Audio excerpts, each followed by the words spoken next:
Bom, primeiro, eu acho que é legal a galera saber um pouco da sua história, porque o brasileiro, ele te conhece muito pelas polêmicas da Lava Jato, pelo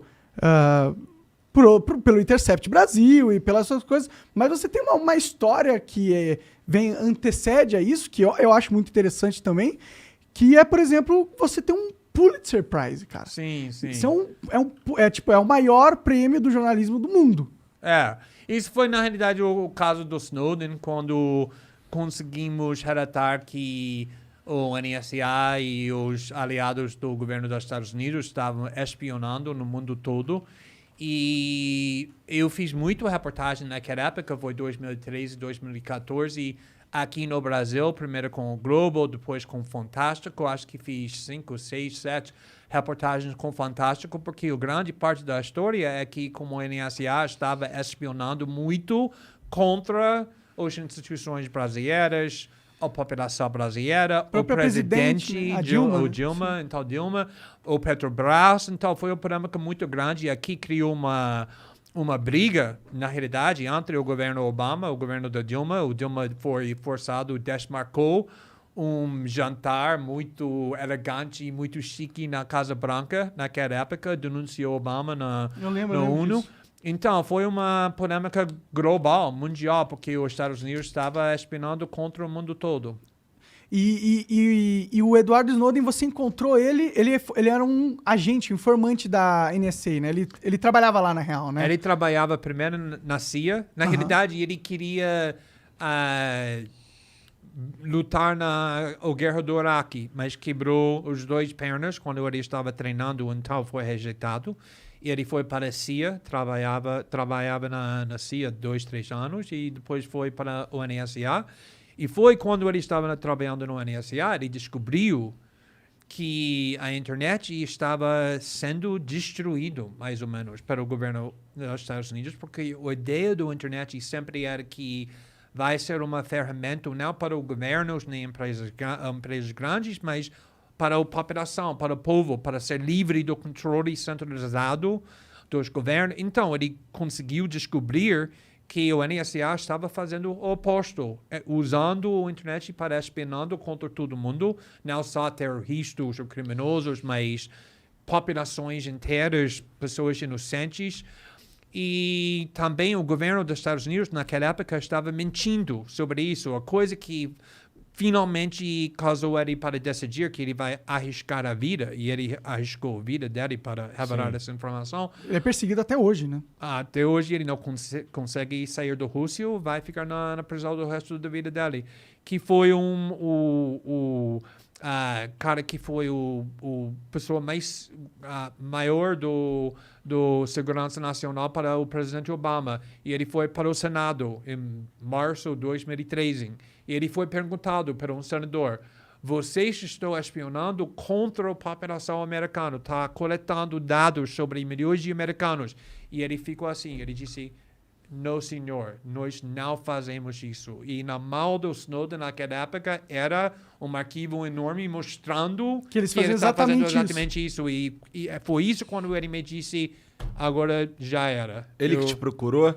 Ele me procurou, ele mandou um e-mail, obviamente não falando nada sobre ele, porque ele sabia que nós não sabemos que tudo estava sendo espionado, tomando muito cuidado, e foi necessário criar uma clima da confiança entre ele e mim. Foi necessário que eu confio nele, porque eu não sabia se o governo estava tentando me provocar a cometer crimes. E ele não sabia se ele consegue me confiar. Sim, você não era informante do governo também. Exatamente. E ele queria que criamos muita criptografia para comunicar. E finalmente, em maio, ele disse que eu tenho um pedido que vai ser estranho, mas é necessário, que eu preciso que você viajar para Hong Kong para me encontrar. E eu estava pensando, por que uma pessoa que trabalha no nível muito alto no governo americano, que tem acesso para documentos mais sensíveis, mais segredos, está no Hong Kong? E não consegui entender isso, ele não conseguiu explicar, porque ele não confiou na nossa comunicação, mas ele me mandou documentos, talvez 30, 40, que foi os documentos mais segredos, no parte do governo mais sigiloso, os mais segredo do governo mais poderoso no mundo, que foi chocados. Só esses documentos. E ele disse, só 30 ou 40, eu tenho milhares ou milhões de documentos mais para te dar, mas tem que viajar para Hong Kong. E o próximo dia, eu liguei para meu editor, estou indo para Hong Kong. Porque não era uma questão mais. E viajei para Hong Kong. Naquele momento, o que deve ter passado na sua mente? Você falou, caralho, eu tô lidando com uma conspiração governamental mundial. Você tinha noção disso? Eu sabia que, olha, a CIA não brinca. Todo mundo sabe disso. A CIA mata pessoas. A CIA faz qualquer coisa que eles precisam fazer para impedir pessoas que estão desafiando elas. Então, eu sabia, você não pode vazar os documentos mais segredos do governo mais poderoso no mundo sem risco. Mas eu entrei em jornalismo não para relatar sobre o chuva ou esportes, mas para desafiar os facções mais poderosos. E quando ele...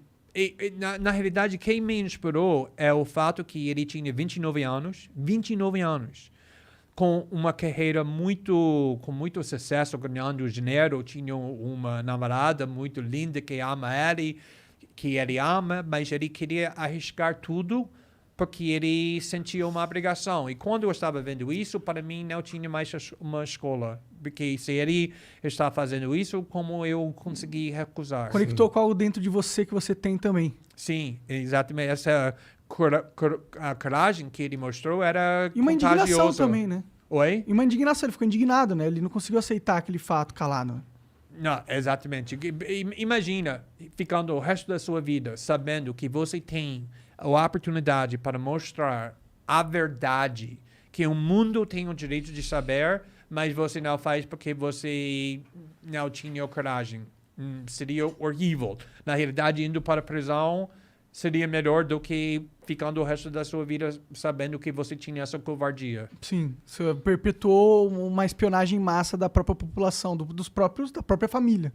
Exato. E a coisa interessante é que, como você disse, que até agora ele está sendo perseguido, ele está na Rússia 8 anos, agora ele casou com a namorada. Ah, que legal, ela foi pra lá. Ele tem um novo filho que tem 8 meses, 9 meses. Ele tá numa prisão, entre aspas. Né? Ele é preso na Rússia. Não é um país tão ruim, é bem em ruim, comparação que estava esperando que ele vai ficar na prisão de verdade. Você não quer ficar na prisão nos Estados Unidos. Eles não brincam com prisão quando você é acusado de arriscar segurança nacional.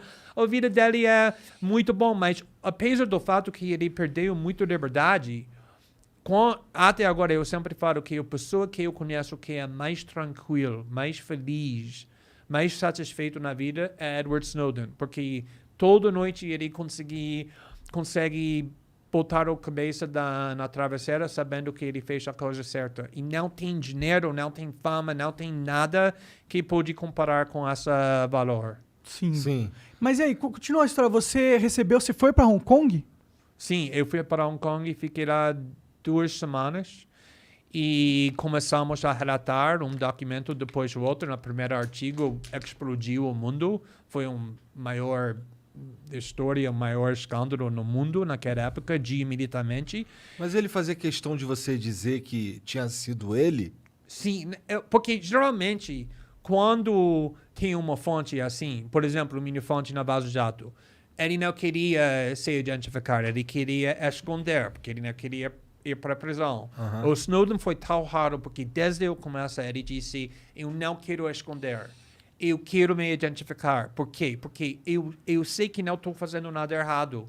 Então, eu não vou esconder. Eu vou ir para o governo e falar, você não precisa me procurar. Estou aqui. Meu nome é Edward Snowden. Fui eu que vazei esses documentos. Eu fiz isso por causa dessa raciocínio. Então, eu disse, deixa a gente ter uma semana, quando estamos relatando, antes de você se identifica, para não distrair as revelações. E depois de uma semana, eu gravei uma entrevista com ele e apresentamos ele para o mundo. E depois disso, a mídia mundial chegou no Hong Kong e me procurando ele. Tinha 200 repórteres lá fora do meu quarto com câmeras procurando ele. Onde está Edward Snowden? Como eu vou falar para eles onde ele estava. E foi uma escândalo muito grande. Sim, eu lembro, eu acompanhei na época. Sim. Foi um escândalo mundial que repercutiu em todas as mídias internacionais na internet e não sei o quê.